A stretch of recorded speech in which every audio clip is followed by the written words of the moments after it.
Hello friends, welcome back to my channel. मैं हूं पल्लवी और आज मैं आपके लिए काढ़ा की रेसिपी लेकर आई हूं।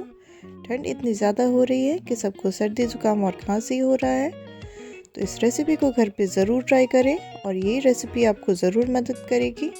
तो वीडियो को अंत तक ज़रूर देखें ताकि आपसे कोई इंग्रेडिएंट या स्टेप मिस ना हो। तो रेसिपी स्टार्ट करते हैं। तो सबसे पहले मैंने यहाँ करीब 15 काली मिर्च की गोलियाँ ले ली हैं। आधा इंच मैंने दालचीनी का लिया है। 6 से 7 मैंने लौंग ले लिया है। 1 चम्मच मैंने नमक लिया है। नमक को स्किप बिल्कुल ना करें और अपने टेस्ट के अकॉर्डिंग आप डाल सकते हैं। करीब 1 छोटी चम्मच मैंने जायफल को इस तरह से ग्रेट कर लिया है। 1 चम्मच मैंने अजवाइन का लिया है और 1 इंच अदरक इस तरह से पीसेस में मैंने कट कर लिया है। इन सब को अभी हम हल्का सा क्रश करेंगे और इस कप से मैंने करीब 2 कप पानी लिया है। ये करीब 600 ml पानी है। तो अब मसालों को क्रश कर लेते हैं। पहले मैंने ड्राई मसाले जो थे वो क्रश कर लेंगे। लौंग, काली मिर्च और दालचीनी और अजवाइन को अभी इसमें नहीं डालेंगे, उसे बाद में हम हाथ से क्रश करके डालेंगे। तो इस तरह से इसे क्रश करें। हमारे यहाँ इसे खल मूसर बोलते हैं, आपके यहाँ इसे क्या बोलते हैं मुझे कमेंट सेक्शन में ज़रूर बताइएगा। तो इस तरह से इसे सिर्फ क्रश करना है, पाउडर नहीं बनाना है। इसके बाद मैंने 2 कप पानी इधर चढ़ा लिया था। ये हल्का हल्का गर्म हो चुका है ऑलमोस्ट। तो इसे हम बॉईल होने देंगे। जब इसमें बॉईल अच्छे से आ जाए तब इसमें मसाले डाल देंगे। अभी देखिए बॉईल आ चुका है। जो मसाला हमने क्रश किया था वो इसमें डाल देंगे। अब इसे अच्छे से बॉईल आने दें। जायफल का पाउडर इसमें ऐड कर दूंगी। और वीडियो अगर पसंद आए तो लाइक, सब्सक्राइब और शेयर करना बिल्कुल भी ना भूलें। अब अजवाइन को इस तरह से हथेली पे डाल लें और इस तरह से दोनों हाथों से क्रश करके इसमें डाल दें। इससे फ्लेवर काफ़ी अच्छा आता है और अजवाइन के सारे गुण आपको पानी में मिल जाएंगे। इसके बाद नमक डाल दूंगी। नमक डालने के बाद मैंने अदरक को भी इस तरह से क्रश कर लिया है। क्रश करके इसमें डालें अदरक को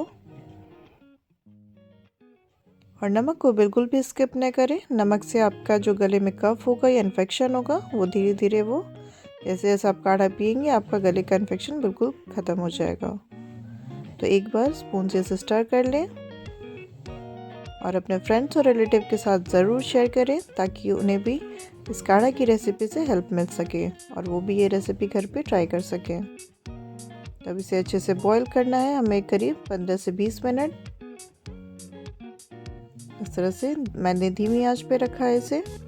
धीमी आंच पे अच्छे से इसे ढक के थोड़ी देर आप पकने दें ताकि जो भी मसाले हमने डाले हैं वो अच्छे से पानी में मिल जाए, उनके सारे गुण। अगर आपके पास तुलसी है तो आप तुलसी भी इसमें ऐड कर सकते हैं। तो ये अच्छे से बॉईल आ चुका है और बेल आइकन पे प्रेस करना बिल्कुल ना भूलें ताकि जब भी मैं नई वीडियो अपलोड करूं उसकी नोटिफिकेशन आपको ज़रूर मिल जाए। तो इस तरह से ये करीब 15 से 20 मिनट हो चुका है। एक बार स्पून से इस तरह से स्टर कर लें इसे। इसका टेस्ट भी काफ़ी अच्छा है, तो इस रेसिपी को घर पे ज़रूर ट्राई करें, बहुत ही मदद मिलेगी। अगर सर्दी ज़ुकाम नहीं भी है तो इस ठंड से बचने के लिए आपको ये बहुत मदद करेगा। अब मैंने गैस बंद कर दिया है, तो अब इसे एक केटल में मैं छान के रख लेती हूँ। इस तरह से छन्नी की हेल्प से मैं इसे छान के रख लूँगी। आप चाहें तो किसी पतीली में भी इसे छान के रख सकते हैं और जब मन चाहे इसे गर्म करके सर्व कर सकते हैं। अभी मैं आपको सर्व करने का तरीका भी बताऊंगी कि इसे सर्व कैसे करना है। इस तरह से छान लिया मैंने और जो लेफ़्ट ओवर बचा है आप चाहें तो 1 कप पानी डाल के इसे भी 20 से 25 मिनट बॉईल कर लें तो 1 कप काढ़ा आपका और रेडी हो जाएगा। और नहीं तो आप इसमें चाय भी बना के पी सकते हैं। इसमें अभी भी काफ़ी सारे मसाले हैं, तो आप इसमें चाय बना के पी लें या 1 कप काढ़ा और तैयार कर सकते हैं। तो इस तरह से मैंने 1 कप ले लिया है, इसमें गर्मा गर्म सर्व करें। कभी अगर गेस्ट भी आए तो उन्हें भी सर्व करेंगे, उन्हें भी बहुत पसंद आएगा।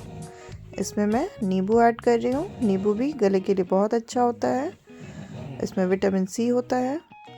और आधी चम्मच मैंने घी ऐड की है। जब कभी ड्राई कफ हो जाए तो उसमें घी आपका बहुत ही मददगार मिलता है और स्वाद भी काफ़ी अच्छा आता है। तो वीडियो अगर पसंद आया हो तो लाइक, सब्सक्राइब और शेयर ज़रूर करें। Thanks for watching.